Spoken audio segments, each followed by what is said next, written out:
Yeah, boy, I called hell trying to get in here today. Come on, get in here and see about y'all to go ahead and lend my voice on this Diddy situation real quick. Usually try to get in here a lot earlier than this, so I don't expect too many of y'all to fall up in this joint unless y'all night hours. I know people got to go to work and all that good stuff. But yeah, that whole thing today went kind of crazy, man. But I did like 3-4 videos on this subject, saying that pretty much how it felt today, that's how I thought it was going to pretty much go. And Judge Joe Brown, in one of the first joints I did, was saying this was pretty much the Mann Act. That's all it was. And he didn't see RICO.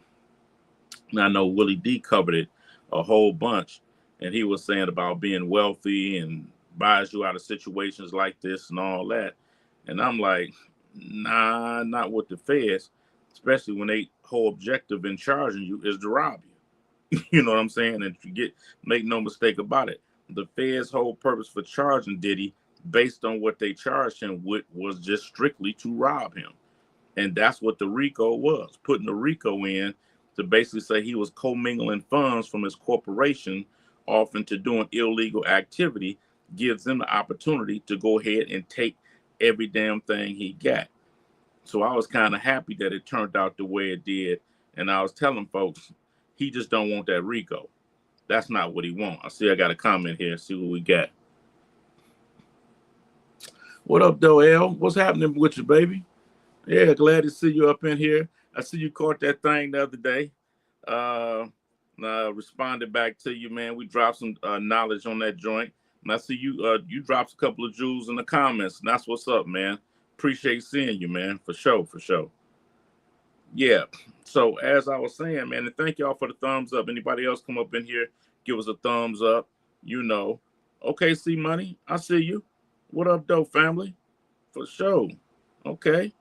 Yeah, see y'all up in this thing. That's what's up. But yeah, let me show y'all, for y'all who don't know, a little bit about me as I speak on this RICO thing with Diddy to let y'all see that I got a resume to speak on this thing right here.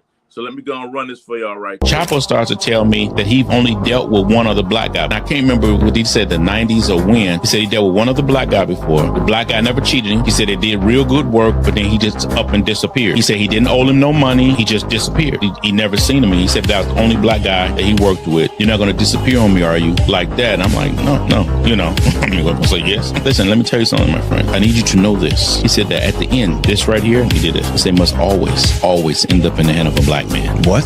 The cocaine must always end up in the hand of a black man. What did you think he was trying to tell you? It meant a whole lot more to me later. What he was telling me is that you are the most important variable. And if I have a direct link with you like I had with the other black guy that I worked real good with, we made plenty of money. So he's giving me a history. I have worked with somebody black, so me and you could work together. And basically saying this guy made a lot of money and he just left. And I want you to know at the end, you are the most important variable because you have access to the market. Okay, that's what's up. And then, you know, it's the book on my life right here over on Amazon.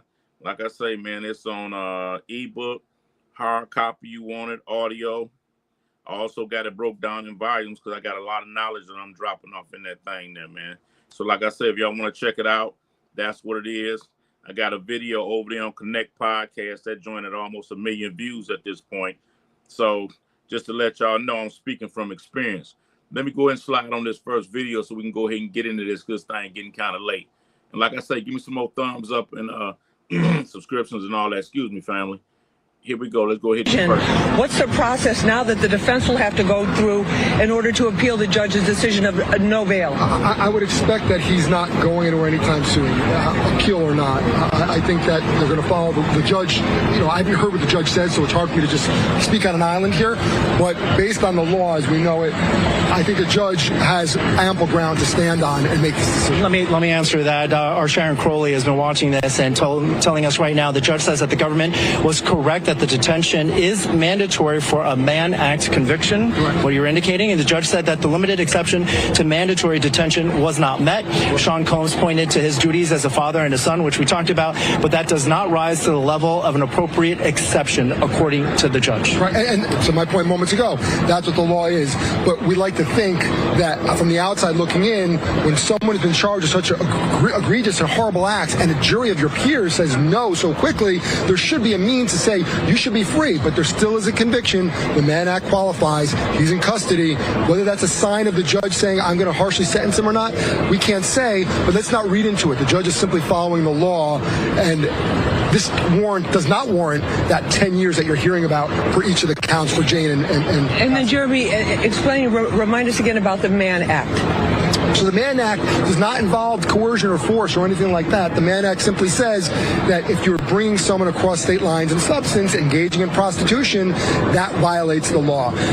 You know, I look at this case, not to really go too far off. This really, especially when you hear this verdict, should likely never have been in that courthouse. If anything, it should have been in that courthouse, meaning 100 Center Street or something similar, in a state courthouse for domestic violence, for abuse, for things that physical abuse and assaultive behavior, those types of things. But now we're here. It is what it is. But I think the prosecution really got humbled whether or not the judge is keeping Sean Combs in. No, 100%. So now, dig, as he said, these charges shouldn't have never been federal at all, based on what they charged him with.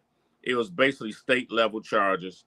The government was looking to try to recoup some of that money it jacked off with making that big TV appearance and all that other thing, coming across the water and sky gliding and some of that other old fantastical shit that they was doing, you know. And like I say, the whole move was to try to rob him. They didn't want the state to get that money, so they came on in and they charged him, and it was to hit him upside the head and take every goddamn thing he had. That was the move. And what he's speaking on right there is basically real. He didn't get the bond or whatever the case may be. But usually when you get sentenced, you don't get no bond. They don't let you come back out to get your affairs together and all that. That's mostly TV type stuff. And if you do get a bond, half the time that's because you're on the winning team, so to speak. You know what I'm saying? So that's the situation with that. And then he beat the most important one, the RICO off rip. A RICO is an enhancement, which I did before in my other videos. It's an enhancement. It's not an actual charge. Like you just RICO. It's like you getting charged with a substance or whatever. You level out, then they add RICO, and that adds like 6 or 7 point enhancement to what you already have. And a RICO is conspiring 2 or more and all that other good stuff without getting y'all all bogged down in the details of this. But that's basically what you're looking at. And he beat the RICO, he beat the trafficking. Okay, the trafficking, most people don't know, trafficking basically means you're doing the whole little thing, but you forcing people to do stuff. You know what I'm saying? You got girls, you forcing them into, that's trafficking. You know, what he is, and is basically what they gave him was equivalent to what he did. He flying girls across state lines or whatever the case may be, and these women are willing, or men, or whatever the question may be, and they're entering into acts as such. So that's what the whole thing is as well. Now, what's important to understand is that each one of those cases or each one of the guilty charges carries a maximum of 10 years. At the end of the day, he'll be a category 1 because he has no criminal history. So that's another thing, has no criminal history. So that's going to lower the situation to where he's looking at, as the gentleman said, anywhere between 24 to 2 to 5 years, something like that. But we'll get more into details on that in a minute. Let me go ahead and run this other one because I don't want to stay in front of y'all too long because I'm sure you good people got to get to work. Here we go. But there is now a horizon. The sun is rising for him. There is an out, and I'd like to think, based on the evidence and based on the finding of that jury, that out will be reasonable. And the defense said maybe 20 to 24 months. The prosecution is saying at least 50 to 60 months, even more. Where the judge falls, I don't know. But there's freedom for a guy who's looking at life in prison, which is unbelievable, whether he's in jail tonight or not. And you told us that there's no minimum with the conviction the prostitution innocent conviction. Correct, but there are guidelines. And do I think he's going to get 10 years? We've been wrong before. No, I do not. There is an out for him. There's definitely an out for him. This is a victory across the board, because he was looking at with that RICO, he would have ended up with 20 to basically life. So just beating that RICO, he gets to keep his money, and that takes them other 6 or 7 levels that he would have got. Now, the trafficking is another thing, but I mean, hey, it's a charge versus that RICO. But he beat the RICO, so there's nothing left. The Mann Act is nothing. I mean, it's a conviction, but it's nothing. Now, for y'all that don't know, the Mann Act was basically passed in the law for the heavyweight champion, Jack Johnson, first black heavyweight champion. He had a white wife, and she had a little group of friends that used to hang out with her, and he traveled across state lines with his wife and her friends. So the Congress passed this, and this history passed it to convict him because he was whooping everybody for the most part. So they charged him with the Mann Act, and he ran over to France. When he finally got back this way, they charged him. They gave him 1 year. 1 year for the Mann Act. He got a total of 5. The 4 was for him running over to France. The 1 was for the actual Mann Act. Okay? So just to put y'all in this frame of mind of what we're looking at right here. Okay, I'm going to move through a couple other opinions. I'm kind of moving quick because I know it's late, just to go ahead and touch on the actual subject. So let me see where we at. Okay, here we go. Being a freak is not illegal. Right. So we can make all the memes and the jokes about the lube and the baby oil and all that stuff, but being weird is not a crime. Without giving too much of an opinion, I feel like just how people saw him before was slightly changed compared to now. The things that they did get him for, kind of saw that coming. Right. But the other things seemed like they were just trying to tack on more things. Right. And as soon as they dropped some of the charges, I knew that was it. It was done.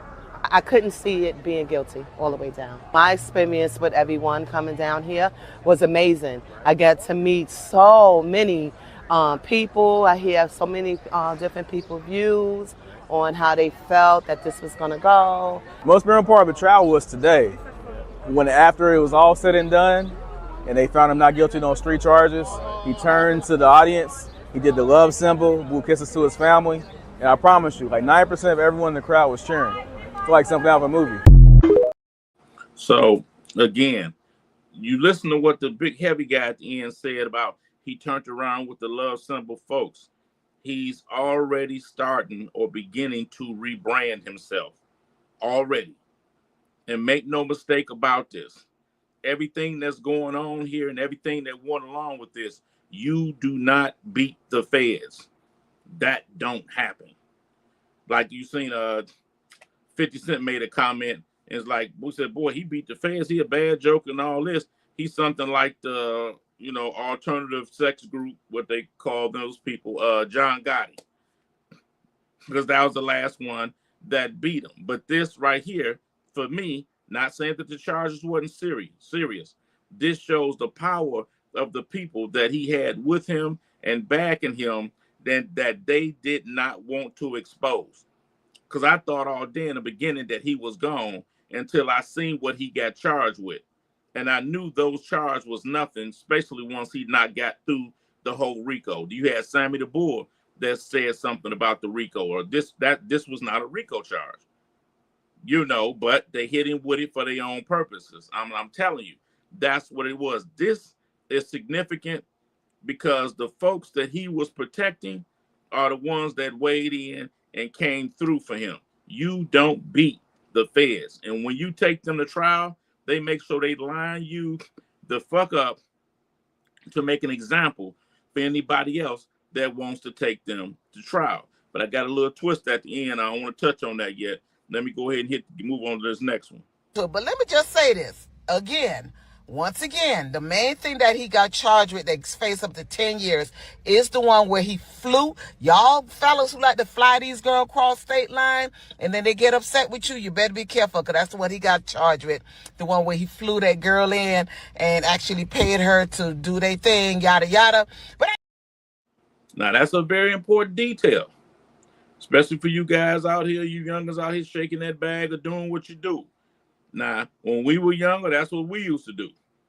fly somebody in or whatever the case, but it wasn't like to do nothing crazy like what Diddy was doing, you know. But if you was concerned about a young lady, because back in my day, young women would set you up or whatever, and you still want to get a hold to her, or you know what I mean by that, when you go out, you'll fly her out.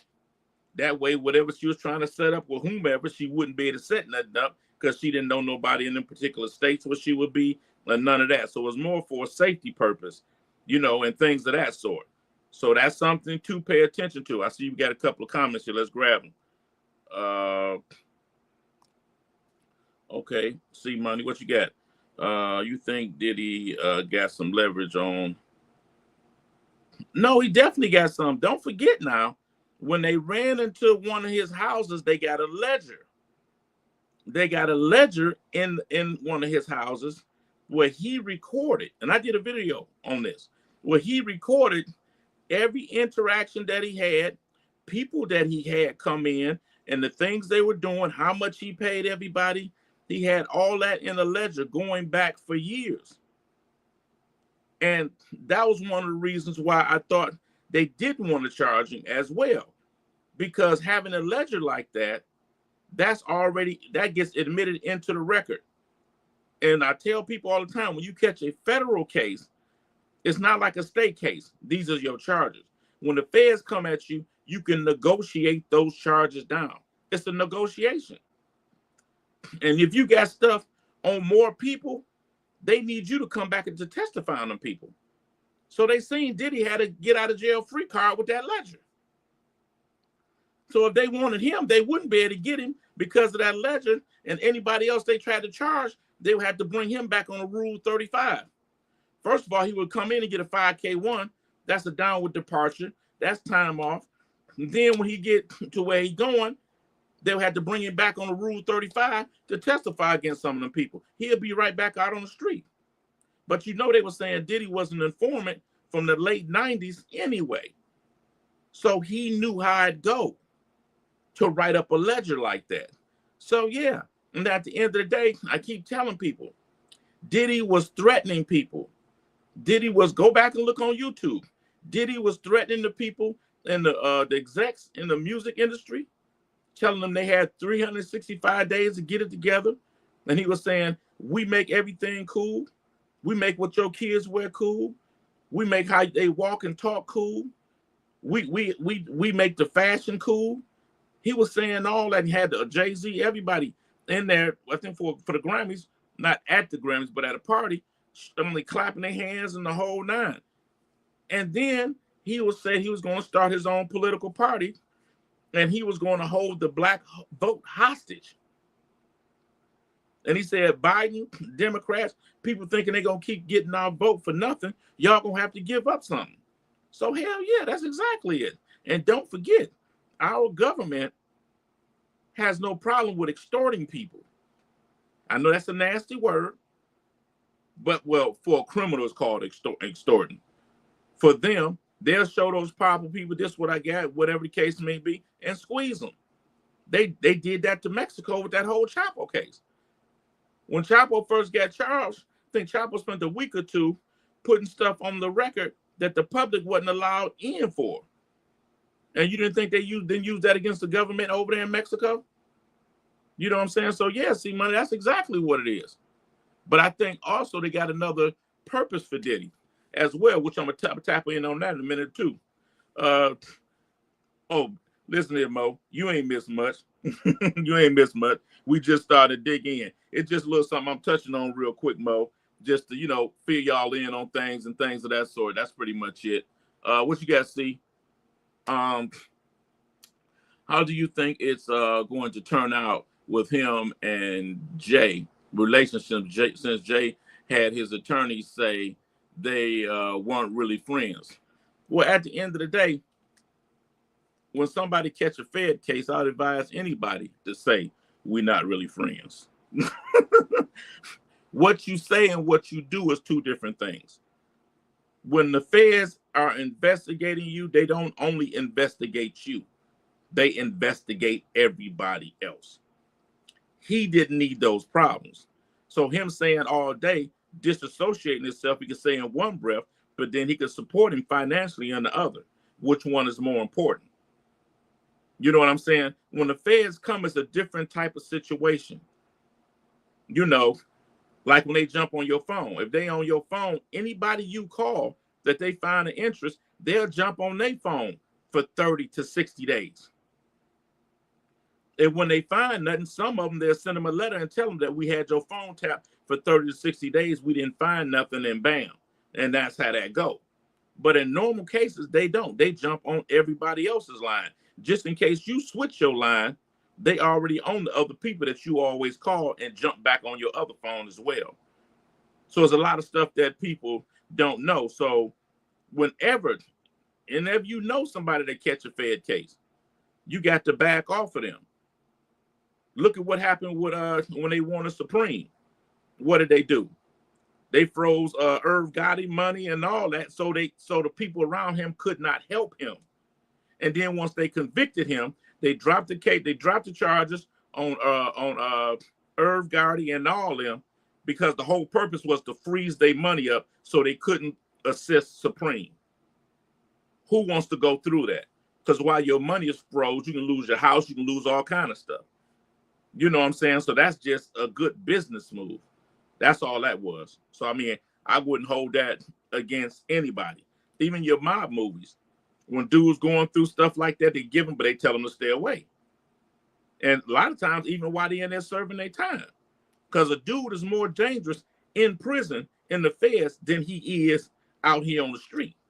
Because they can pick up the phone at any time, and the feds are always willing to listen, and they're always willing to cut a deal. That's just the reality of how it goes. Now let's slide on this next one. My God, where were we at? Okay, I talked about that. Okay, here we go right here. Anybody else trying to digest this P Diddy verdict? No charge for racketeering or sex trafficking. So basically, dude is being prosecuted for being a pimp and abusive. Like, I'm glad that the judge denied bail and the sentencing is in October. I really hope to God that they give him the max, because like, these women are fearing for their life. And I think with the jury, I think the jury was afraid. I do. That's just my opinion. I don't know. And this is why, like, abused women don't report. Like, what the fuck is the matter with this justice system? It's disgusting. It's terrible. It's baffling. And then TMZ is showing people baby oiling themselves up out on the streets, ripping their bras off and putting baby oil on their boobs and all. What the fuck? Like, this world is going to hell in a handbasket. People are insane. Like, I just don't get it. Like, well, at the end of the day, there's people out there that like this type of stuff. You know what I'm saying? There's people out there like this type of stuff, and like the earlier video I said, I mean, at all day, this was a trial and putting on Diddy's lifestyle on trial. No one's taken up for what he did as far as beating on Cassie and none of that. That stuff was inappropriate. Basically, he was on trial for being a freak. Being a freak ain't illegal. If somebody want to put baby oil on their, you know, situation that she was talking about and all that, it is what it is. There's not a law against it. And I think sometimes you can see that she's taking it personal. Just because you don't like them type of things, that don't mean other people don't. You know, and, you know, listen, now we know what a lot of baby oil is being sold for. You know, people want to rev up them RPMs and they need some, you know.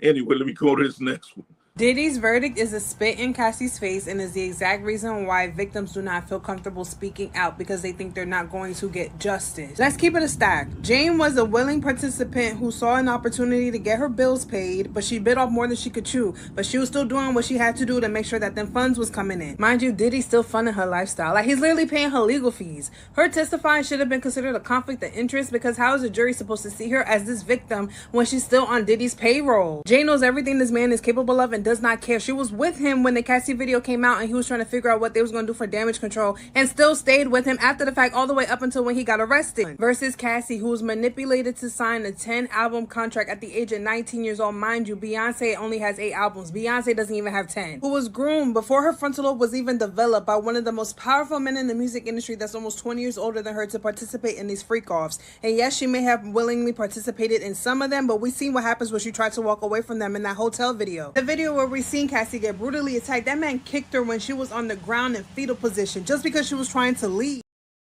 Like I said, no one's saying that what he did with Cassie and put his hands on her was appropriate. That was wrong. There's no excuse for that. But what must be understood by women, stop thinking that your morals and values are the same as other women's because they have the same gender as you. Like the one young lady she talked about, she did it, she willingly did it, and that was the way that she supported herself, or whatever the case may be. It is what it is. You know, so you have to understand, free will is free will. Free will to not, or free will to choose to do. And that's what his attorney basically used, free will. What he did to Cassie as far as the abuse physical was wrong. But the other stuff that they participated in was free will. So at the same time that you advocating for any individual's particular right, that right don't have to line up with how you feel and how you live life. It's the right to choose to or to choose not to. So understand, women, that all women are not the same. All women's interests are not the same. Some women might want to lather themselves up with baby oil and work it out, when you might, do the more conservative thing. And that's the at the end of the day, that's what's up. Let me go ahead and slide on this last one, give my comments, and I'm gonna get on out your way. Sean Combs dropped to his knees and just bowed his head and just prayed. When we found out there was a verdict, Sean Combs returned to the courtroom. He said a few words to his family saying it's going to be okay, it's going to be okay. Now, this is after he led a moment of prayer earlier this morning when they were in court. When we were waiting for the verdict to come in, Sean Combs was sitting in his chair reading Psalms 18. It was a printout of Psalms 18. So again, he had that moment of quiet, that moment of meditation. He was still waiting to find out. And so as they were reading down the count, again, Sean Combs was not looking forward. He was kind of in that state, that stillness, that meditative state that we've seen him. And the first count, not guilty, he goes, yeah, that was the first thing. You could hear a little bit of cheering from the family and the crowd. People were saying yes. The second count, he just kind of fist pumped. Now, the third count, the sex trafficking, the Mann Act, the interstate prostitution, when that guilty verdict was read, he was kind of holding his head like this. And you could see he was shocked. He did not see that one coming. You could see kind of like that kinetic shock run through his body. But then when they went through the next count, the sex trafficking for Jane, not guilty. Then the prostitution for Jane, he and Tinny Garagos, they kind of had like a moment. They were sitting next to each other. They grabbed hands. They were holding hands, kind of like, like this, pumping each other's fists, like congratulations. Then Combs began to turn around and speak to his family, saying, I'm coming home. It's going to be okay. And then he actually started thanking the jury. He started nodding his head, thanking the jury, that same eye contact that we'd seen at the beginning of the trial. Now, when the jury left and we were all dismissed from the court, that was another powerful moment. Sean Combs dropped to his knees. He dropped to his knees where his chair is and just bowed his head and just prayed. It was about 2 or 3 minutes. He just dropped, and you could just tell he was relieved. He was thankful. His family stood up in that moment, kind of acknowledging that he was on his knees with his head bowed, on his knees, praying in the chair. When he stood up, the family cheered. Okay, you seen that right there. I'm going to tap in on that in a minute. But that's basically, he's already starting to rebrand himself. They have another purpose for him. We'll touch on that for a minute when I go into silly season. Let me answer, what's up, box office? Let's see. Listen, the 2 charges that he got, that's basically Mann Act. And I talked about that already. Mann Act don't carry a lot of time. And the maximum for each one of those accounts is 10 years. So people say he can face up to to 20 years. He's not going to get no 20 years because they would have to stack them. 10 years for each account and stack it. It doesn't go that way. they're going to run them. If he got 10 years, he'll get 10 years on each account ran concurrent, meaning that they'll run together and he'll get out in 10 years. It'll be less than 10 years because in the feds, you do 85% of your time. Okay, then since the first step act that Trump signed before I got released, that also gives you something called time credits. And it depends on what your recidivism rate is. Since he'll be category 1 because he has no criminal history. That means he'll be at the low end. So he'll end up anywhere between 24 months to 60 months. So anywhere between 2 years to 5 years. Okay, the time he already got inside, that's going to be credited to him. Also, they're telling him they turned his bail down. He got to stand until October. That's really a good thing because that's more time that they'll have to knock off. You know what I'm saying? And then once he get inside, first he got to get his PSI, pre-sentencing investigation, or pre-sentencing report. When you get your pre-sentencing report, they go through the whole case and all that. So they might give him a level up, an extra point or two on his sentencing guideline because he used drugs. When he was seen with a gun, they may give him 1 or 2 points for that. It'll go up and this, that, and other, okay? So basically, the sentencing guideline is for the judge to use when they're getting ready to sentence him, okay? So even after that, he has drug use all through his history. So when you get into the feds, you can automatically get into the drug program. The drug program is going to knock a year off. So let's say if he had 5 years, he get a credit for 1 year, he have 4 years left. And then he'll get another year knocked off for a drug program. And with drug program, they give him an extra year of probation. And then you got to add in your time credits, good time, and then time credits. That's at the worst at 60 months, 5 years or so. So he could be looking at a couple of years, but he's not going to get that. He's probably going to get about 24 months, something like that. But here's the other thing. You already heard Trump say that he would consider pardoning him. He got the heaviest stuff knocked off. Poland is going down right now because all the stuff he got going on. So it would make sense for Trump to come along right now and commute his sentence. Precedents for this, when Bush was in office, Dick Cheney's vice president, chief of staff, Scooter Libby, ended up leaking some CIA agent's name, and he ended up getting convicted for that. Soon as he got sentenced, George Bush commuted his sentence to time served, but he left the fines. So look out, that can possibly happen too, where Trump can wait for him to get sentenced, then commute the rest of his time to time served. So look for that. And then he could possibly use Diddy to help him out in different ways or whatever with the black community, with whatever, and then maybe pardon him, full pardon at the end. So keep that in mind. I know I went through this kind of fast, but I'm not trying to hold y'all on. Let me see this last joint right here. What people do you think will go down from Diddy having stuff on them? And do you think it's anyone that Trump wants to have leverage over? Like I said in the beginning, Money, that's what I believe they wanted them ledgers for. I believe Diddy was already threatening them people. He was threatening them people in the music industry, and he was threatening people, I believe, as well as in politics because of the statements that he made. I did a video a long time ago, and I showed him saying with Naomi Campbell, that we're going to hold the black vote hostage. He said, I'm going to hold the black vote hostage. I'm talking to Biden. He said, we're not going to keep voting if y'all don't give us nothing. Then he did another interview with Charlemagne the Great when he's saying, why don't we have our own party to where we vote as a block, as black people, to protect our own interests? Then I stated as he went in front of one of the Grammy parties, and he told the execs, like your Clyde Davis and people like that they had 365 days to get their shit together and start giving black people what they do and they had coming in the music industry. And he went through a long list of what black people make cool, the influence they got around the world. And he said, I'm giving you 365 days. So he started threatening people talking crazy. So I believe, along with the thing, with the Diageo thing, with the liquor, That was it Diageo, whatever, y'all know what I'm talking about. And he bucked up on them. So that's what I think it was about. And I think they wanted to get all that stuff out of his hands. Because at the end of the day, I told y'all before, and I played my stuff in the beginning. When Chapo first got grabbed, they had him in court.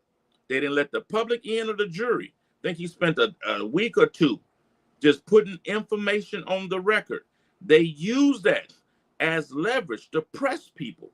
When we do it, they call it extortion. When they do it, you know what I'm saying? You know what it is. So I don't necessarily think nobody's going down. I do believe, I know, because a lot of the parties that he threw in the past, he threw them at Trump Hotel.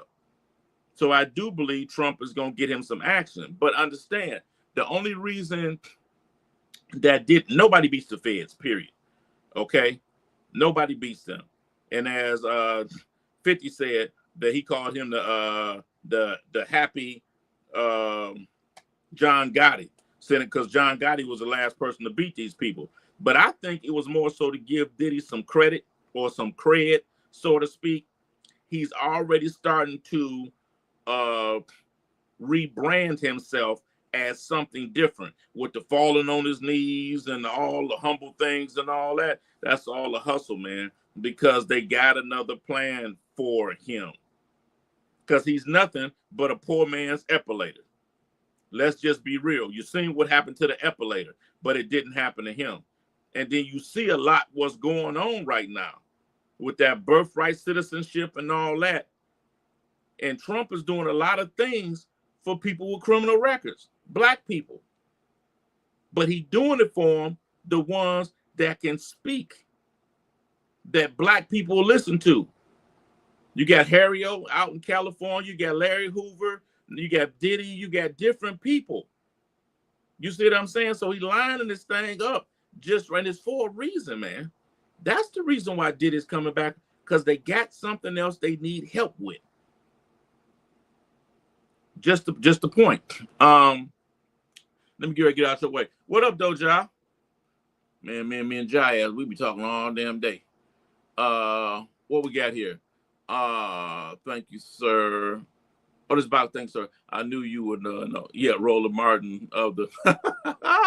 Oh boy, you better be nice. Actually, I think I'm a little bit slimmer than Roller Martin. We keep that between me and you. This content is needed, relevant.